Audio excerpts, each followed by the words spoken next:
Something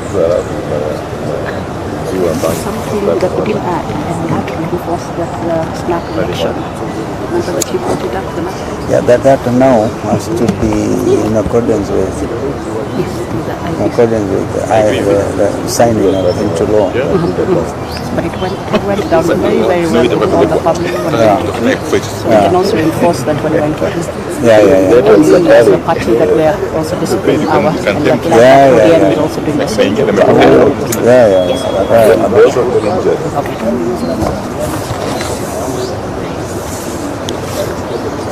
Oh, give us the thumbs up.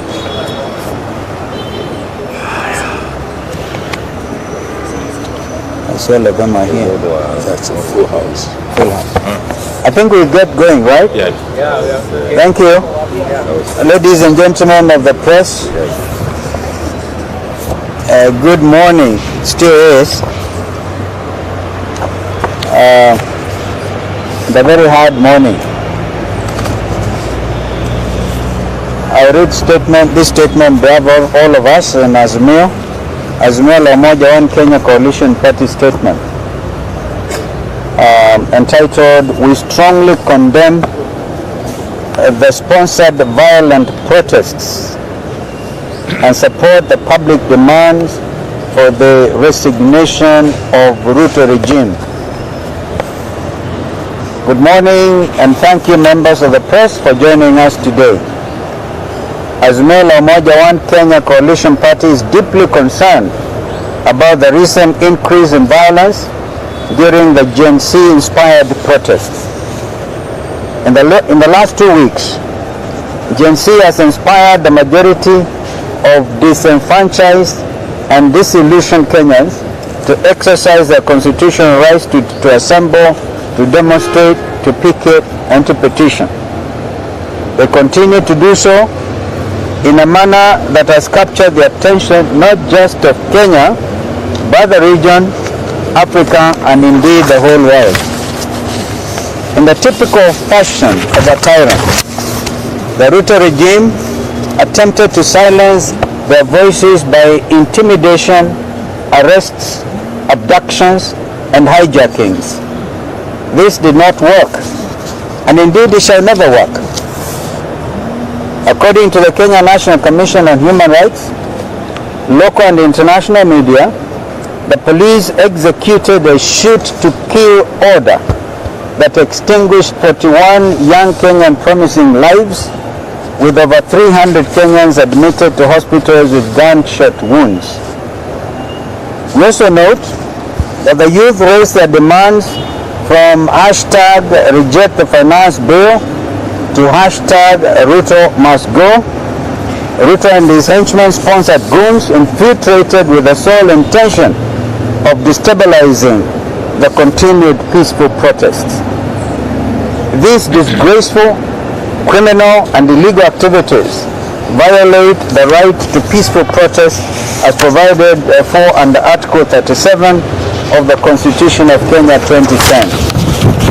Despite these perpetuated horrors, the young people have continued to march our streets, determined to drive and realize meaningful change for themselves, their families, and their country. We have observed that the intention of yesterday's well-organized, coordinated, and state-sponsored chaos was to undermine and denigrate the GenZ-inspired nationwide non-violent protests. Looting was intentional. The destruction was planned. The touching of public and private property worth billions of shillings was carried out in collaboration with the already corrupted security forces in the full glare of the media and indeed international media as well as onlookers. We also note that despite a court injunction prohibiting the use of live ammunition, tear gas, and crude weapons to disperse protests, police continue to deploy arbitrary gunfire, resulting in innocent deaths and injuries. To restore peace in the country, we demand that the police act swiftly in identifying and apprehending all the violent and criminal elements that infiltrated the peaceful protests. There are many questions that GenZ, Azimio, and the world have. The two most significant of which are, why is Ruto, through his henchmen and thugs, hiring goons to destabilize constitutionally protected protests, causing chaos and mayhem? Is the goal to declare a state of emergency and suspend the constitution? Given Ruto's blatant mishandling of the economy through punitive tax policies, increased domestic and foreign borrowing, runaway corruption, ethnic and tribal public sector hiring, and astounding capacity to splurge on domestic and foreign travel and other luxuries, increased unemployment and high cost of living, the growing dissatisfaction the Kenyan public was to be expected. Generation Z is tired and Kenyans are tired. The slew of lies has left the hustlers, quote unquote, distraught and traumatized. Kenyans have had enough of Ruto and are demanding that #Ruto must go today, not tomorrow. To expedite the people's wishes, Azimio demands that the Independent Electoral and Boundaries Commission Amendment Bill 2024 be immediately signed into law. We are aware that this bill has been sitting on Ruto's desk for days now, and the Kenya Kwanza dictatorship is reluctant to sign it into law. As a coalition, we call out to Ruto and demand that he assent to this essential bill that allows citizens to hold their representatives in the legislature accountable. But the Constitution says if you want to withdraw your member of parliament, you have to wait for 2 years, and 2 years are coming to an end on the 9th of August. So really this is timely. We have officially, through our constituent parties mechanisms, put on notice all Azimio legislators who went against the wishes of their people. We are supporting the call for their recall. We continue to offer our condolences to the families of all those who lost their loved ones from the police bullets. We also wish those admitted to different hospitals quick recovery. We also note with concern the intention to divert the public attention from the real issues by purporting to adjust the salaries of senior state officers, members of parliament, members of county assemblies, and governors upwards at a time when the country's economy is not doing well. We urge our members to reject the salary increments. We call on all Kenyans to unite and defend the values of justice, democracy, and peace for which this country has been known. As a coalition, we are steadfast in our commitment to advancing the interests of every Kenyan citizen. Finally, it is time for Ruto to take responsibility for all his actions. He has blood on his hands, and he should go to allow for a smooth transition of power. Thank you, and may God continue to bless our country, Kenya. I can only very quickly. So we have two members of parliament, the leaders actually, the leadership of parliament, both Honorable Wandai and Honorable Mbui, the leader and the deputy respectively. Although they call them minority in that parliament, we never accepted the reality that they are not the majority and the deputy majority respectively. Mheshimiwa Wandai. Thank you. Thank you, Excellency. I just want to clarify to the nation, really, that first and foremost, it is a matter of fact that the Gen Z and indeed the public have been calling for the reduction in salaries paid to senior state officers and public officers, including members of parliament. And therefore, it would be insensitive for us as members of parliament to accept any purported salary increment amidst the rage that is out there.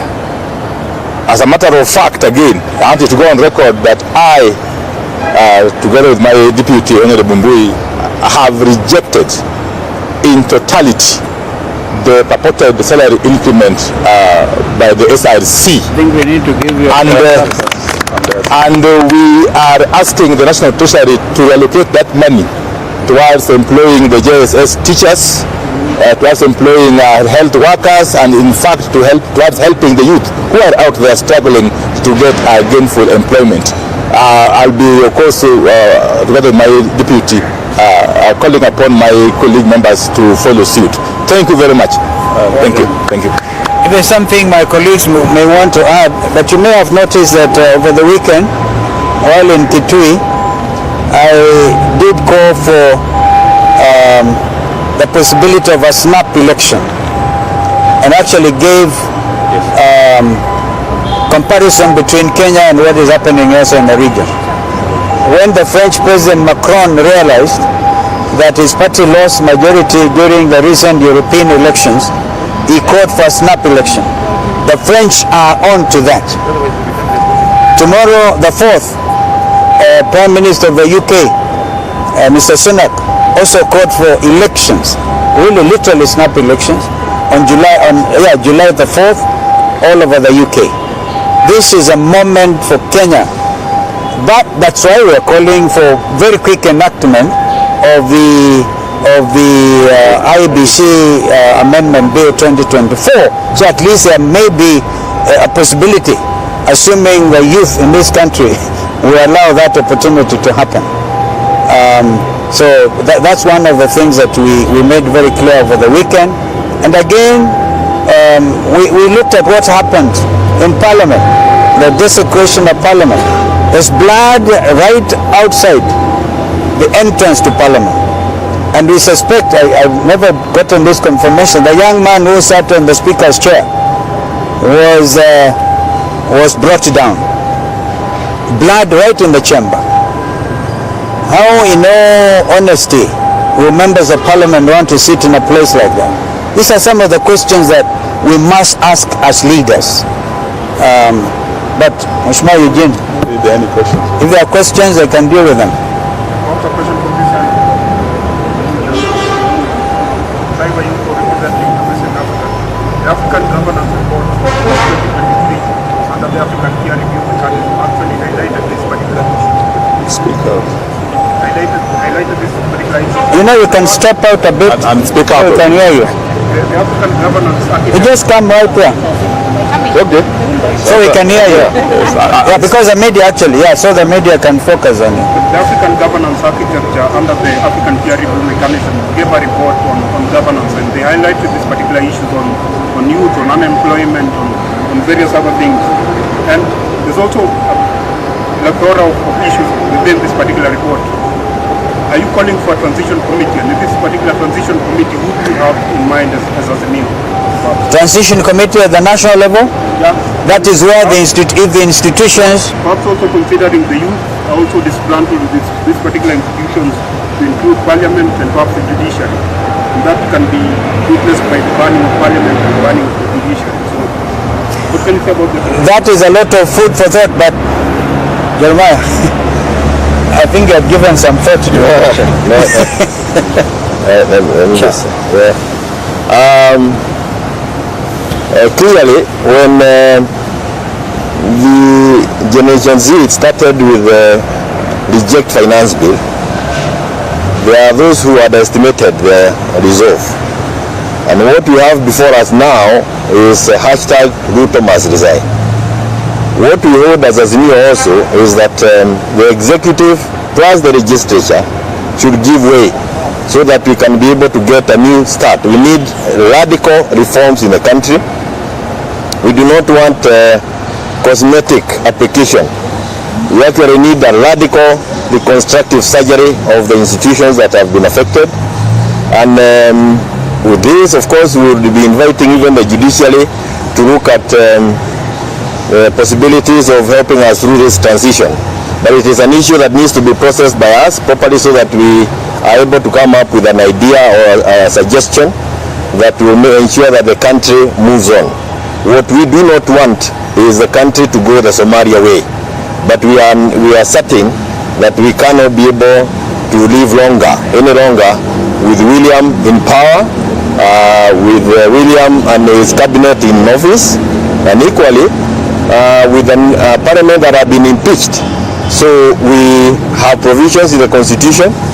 You can look at Article 134 the way to Article 146, and we need to interpret them a little bit more liberally so that we can be able to get ourselves out of where we are. And it is possible for us to transit from where we are to a next system which is more inclusive and perhaps one that can help us navigate through the difficulties that we are in. The only other thing that I can also add is the issue of financing. There is a struggle with Ruto to try and assign financing to individuals all over. The Generation Z or Generation Z were being financed by their parents. Bus fare, pesa ya kunywa chai, pesa ya kurudi nyumbani, bundles, that is the financing that was being done by parents. So if you are looking for who was financing, go for the parents. Stop scapegoating and stop hiring goons, like it has been said. Thank you. Okay, thank you. Another question, or we probably end it up there. Okay, one on this side.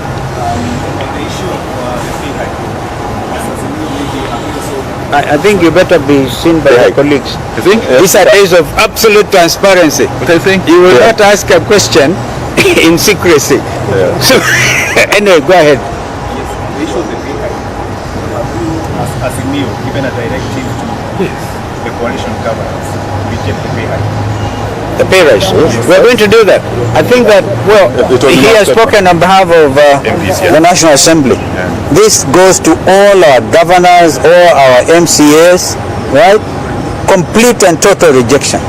In fact, it's like kicking our youth on the teeth. When they have been shedding blood to have a better country, then you go and do the opposite. Yeah, very good. Thank you. Thank you. Thank you.